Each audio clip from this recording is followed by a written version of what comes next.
Today we're starting a journey of leaf level insights and data-driven decisions. But for the last couple of years, I've used Taranis drone scouting to help make better decisions in how we caretake our crops. Today marks episode 1, where we start with our first flight. We will go all the way through the growing season with all 6 flights, where we will see what we're doing right, what we're doing wrong, and what Mother Nature is doing to try to stymie us in the process. I'm Tyler Tobald. Hey, I'm Trevor Cox with CVA. And welcome to JTAC Farms.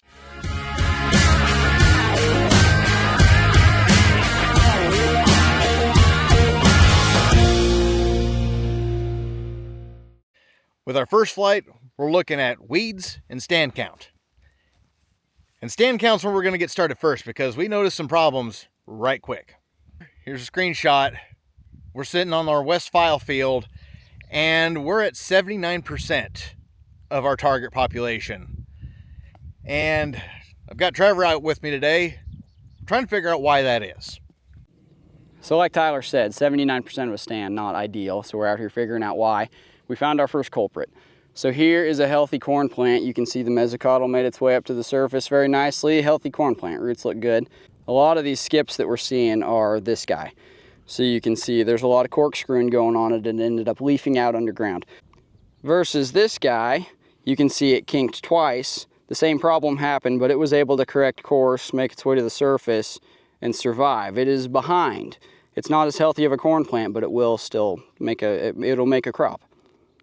So right here, we've got one of our skips, and I dug down a little bit, and sure enough, leafed out underground. One thing you get when you get cold rain is you get seedling diseases, so that's what we've got here. This is Rhizoctonia. So as you can see, there's these lesions on the mesocotyl there. It's basically burning that off, not letting it sprout, and it kills the seed. That's what's going on here. So we haven't seen a ton of this. We've seen much more leafing out underground, but this is present. So there's one reason we have a bit of an issue. However, there is a second. If you look at this picture here, you'll see we've got quite a few doubles and quite a few skips, indicating that we have a bit of a planter issue out here. Right here is one of those doubles. And then right over there, another double. There's quite a few of them scattered around here. And then right there, we've got a skip. So with a combination of some planter issues and corkscrewing underground, that's kind of explaining why we've got a lackluster stand. A lot of times guys will think their planter does a much better job than what it really does. And then when they see the Taranis flights, they realize that they need to get those meters calibrated. We see that a lot, and I would say this is a perfect example of that. Another issue we noticed out here, we've got some weed problems, which you could obviously see right behind me. When it was time to burn this down, normally put pre-emerge on and everything else before planting, it was so dry. We were actually worried that we were getting ready to roll into year 4 of a bad drought.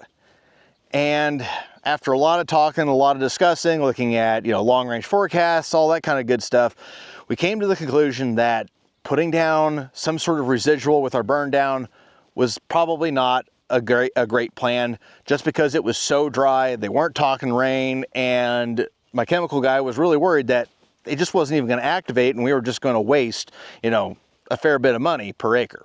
So yeah, hindsight's 2020. We weren't expecting all that rain that we got. We had a fair amount of it too. It really turned on and got wet, and it stayed wet for quite a while. So obviously we should have had some kind of a residual out here, and we should have had a little bit hotter of a mix to kill this cover crop as well. We'll have to figure out how spicy of a mix we can get out here without damaging the corn and still taking out all the weed issues that we've got. So we've got 3-leaf corn. It's not going to be super tolerant to a lot yet, but we're going to see what we can do. Admittedly, the weed issue out here, it's bad news. It's going to require quite the mixture to get this taken care of. However, there is a little bit of good news, and that is our other corn patch, the file hill.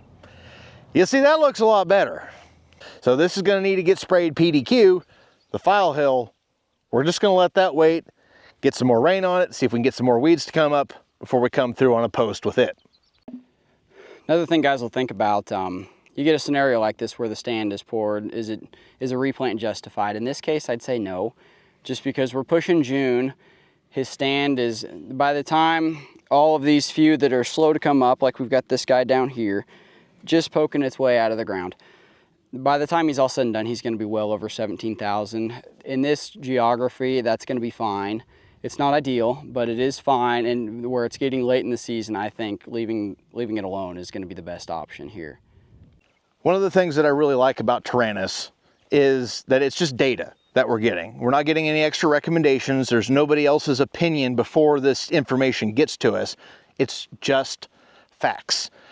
And then armed with all these facts, Trevor and I can come out here to the field and have a conversation, and with all those facts, make a better data-driven solution. Hope to see you back next time for episode 2. As always, thanks for stopping by.